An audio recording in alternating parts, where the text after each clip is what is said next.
समस्या क्या है नारायण कि हम खुद तो समझे नहीं और आपके पीछे पड़े कि आपको समझ में। अरे खुद तो समझो। ध्यान में आई बात नहीं आई? हमारी समझ का लाभ आपको तो पीछे मिले, पहले हमारी समझ का लाभ हमको मिलना चाहिए।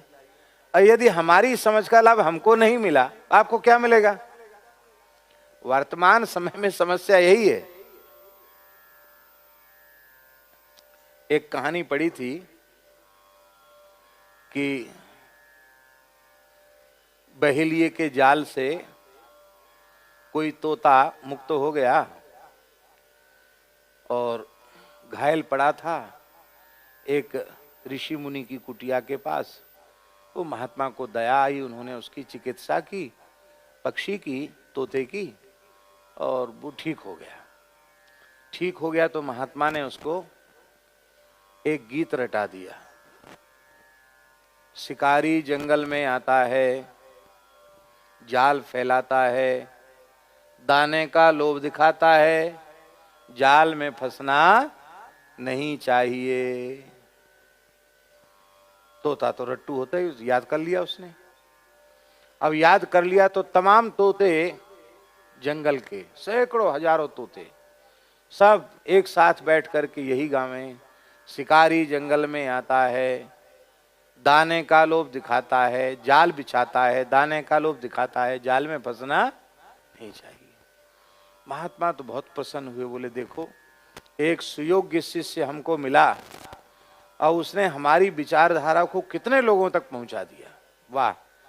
अब भले ही बहेलिया जाल लटका करके घूमे पूरे जंगल में, पर अब कोई भी पक्षी जाल में फंसने वाला, क्योंकि सबको पता चल गया कि शिकारी जंगल में आता है, जाल बिछाता है और दाने का लोभ दिखाता है, जाल में फंसना नहीं चाहिए। अब कोई फंसेगा नहीं। थोड़े समय बाद शिकारी आए, उन्होंने जाल बिछा दिए, दाने बिखेर दिए और यही गीत गाते गाते सब उसमें फंस गए। गा भी रहे थे, वो गाते गाते इसी में फंस गए। और जब वो बांध के ले जाने लगा तो भी यही गा रहे थे कि शिकारी जंगल में आता है, जाल बिछाता है, दाने का लोभ दिखाता है, जाल में फंसना, और फंसे थे। यही स्थिति हम लोगों की है। ये सुखदेव जी, व्यास जी, तुलसीदास जी, इन सब की रटाई वाणी हमने रट ली और आपको सुना दी, आपको भी कंठस्थ हो गई, आपने दूसरे को सुना दी, फिर भी सब के सब जाल में फंसे हुए। जाल में फंसना नहीं चाहिए, फिर भी जाल में फंसे कि नहीं फंसे?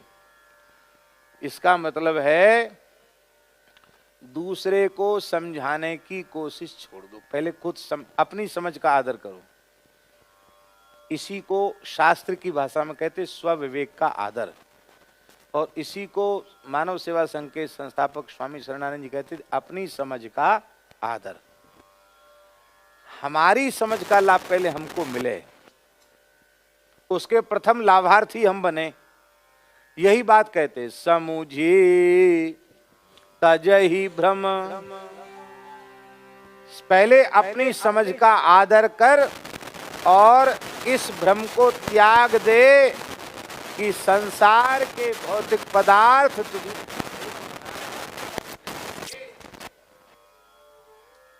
संसार के भौतिक पदार्थ तेरा दुख मिटा सकेंगे। इस विचारधारा का पहले तू त्याग कर। समुझी तजहि भ्रम, और फिर क्या करे? भजहि पद जुगम। पहले तो समझ, समझ से क्या होगा? तेरा भ्रम दूर हो जाएगा, और भ्रम दूर हो जाएगा तो दुख दूर हो जाएगा।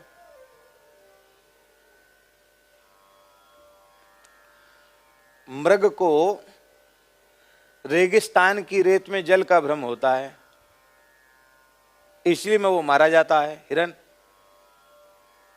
और मान लो उसका भ्रम दूर हो जाए तो मारा जाएगा।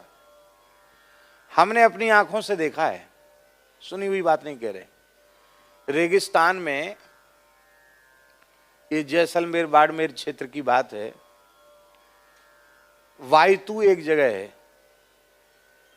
पूरा रेगिस्तानी इलाका। तुम गए थे उस समय हमारे साथ। तो वाई2 में हम लोग गए, तो सवेरे सवेरे घूमने जाते, शाम को कथा होती थी, तो सवेरे घूमने जाते, बड़ी अच्छी हवा चलती सवेरे। दिन में तो गर्मी हो जाती थी, रात को बहुत ठंडक हो जाती थी। तो रोड के सहारे सहारे हम घूमने जाते। तो मैंने अपनी आंखों से देखा, एकदम सही अंग प्रत्यंग थे हिरन के, मरा हुआ हिरन पड़ा था। तो मैंने वहां से पूछा कि इसको क्या हुआ, क्यों मर गया? अरे बोले महाराज एक गर्मी में ऐसे ही ये प्राण त्यागते। कैसे? कहते जो धूप चिलमिलाती है तो उसमें रेत में लगता है कि पानी लहरा रहा है, तो वहां पानी है, वहां पानी, वहां पानी, दौड़ते हैं, दौड़ते दौड़ते दौड़ते दौड़ते दम तोड़ देते। तो ये मैंने खुद अपनी आंखों से देखा मरे हुए हिरन को। और वहां के व्यक्ति ने जो हमारे साथ घूमने गए, तो उन्होंने कहा महाराज ऐसे ही मर जाते हैं। इसी को कहते हैं मृग तृष्णा। अब मान लो उस मृग का भ्रम दूर हो जाए कि जो जल के जैसा दिखाई पड़ रहा है वो जल नहीं है, वो तो रेत है, सूर्य की धूप में चमकने से ऐसा भ्रमवश लग रहा है, वस्तुतः ये जल नहीं है, ऐसा बोध उस मृग को हो जाए, तो जो भागते भागते प्राण त्याग देता है उससे बच जाएगा कि नहीं बच जाएगा?